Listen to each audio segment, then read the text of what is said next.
Hi நண்பா, இது எங்களுக்கு NVQ 3 லெவலுக்கான எக்ஸாம் நடந்தது.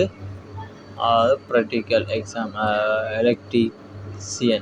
எலக்ட்ரிஷியனுக்குரியது. ஸோ அது நாங்கள் எங்களுக்கு போர்டெல்லாம் தருவாங்க, தேவையான சாமான்கள் நாங்களே அதை எடுத்து செலக்ட் பண்ணி அதில் நாங்கள் ஒரு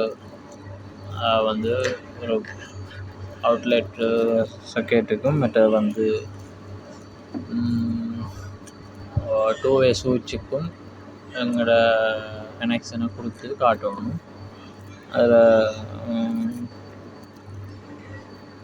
MCB ஐசோலேட்டர் பிரேக்கர், அது மற்றது MCB 6, அப்புறமா 16 அது போட வேண்டிய வரும்.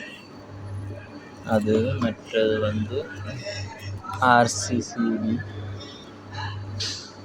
அது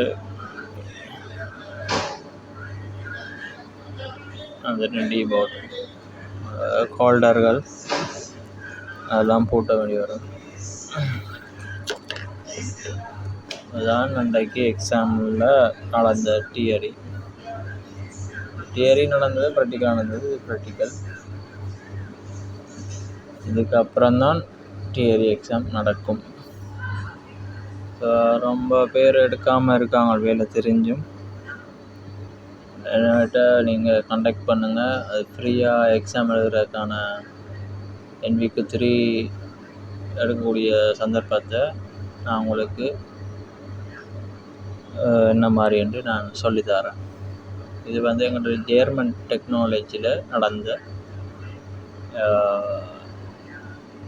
ப்ராக்டிக்கல் அண்ட் தியரியும் சகல பேரும் வேலை தெரிஞ்சாக்க சகல பேரும் இது எடுக்கலாம். உங்களோட ஃப்யூச்சருக்கு இது நல்ல உங்களை உதவி பண்ணும். அப்புறம் வெளிநாட்டுகளுக்கெல்லாம் நேஷ்னல் வொகேஷனல் குவாலிஃபிகேஷன் இந்த சர்டிஃபிகேட் பின்னுக்கு உதவும். எல்லாம் ட்ரை பண்ணுங்க, வேலை தெரிஞ்சாக்கள் ட்ரை பண்ணுங்க, கண்டிப்பாக எடுக்கலாம். இதை பாருங்க, அதை வேலையில் எப்படி செய்கிறதுன்னு பாருங்கள்.